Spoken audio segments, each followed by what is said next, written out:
This was like the beginning of everything. Dear Prime Minister, my mum worked full-time, earning minimum wage to make sure we always had a good evening meal on the table, but it was not enough. This party is the trade union for children from the poorest estates and the most chaotic homes.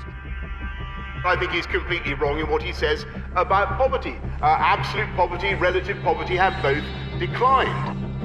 Is it now the case that Premiership footballers care more about children going hungry than most MPs? Homes where no one works, children growing up in chaos, addiction, mental health problems, abuse, family breakdown.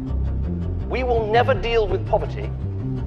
I will never negotiate with people who use coercion and violence to achieve their objective. They are the enemies of democracy. They are not interested in the future of democracy. They are trying to kill democracy for their own purposes. I must tell you that what we've got is an attempt to substitute the rule of the mob for the rule of law. Your parents didn't work, and you imbibe a sense that work isn't that important in your life. The system was not built for families like mine to succeed, regardless of how hard my mum worked. Food banks and soup kitchens were not alien to us. UNICEF is having to feed working class kids in the UK. I think it's a real scandal that UNICEF should be playing politics in this way, when it is meant to be looking after people in the poorest, the most deprived countries in the world where people are starving. This is a record of successive conservatism, and UNICEF should be ashamed of itself.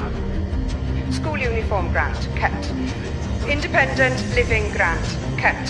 The education improvement grant, kept. Communities first, kept. A third of Welsh children are living in poverty. Thousands rely on food banks for a decent meal, and this is the best that you can do. Well, it's not the government though, is it?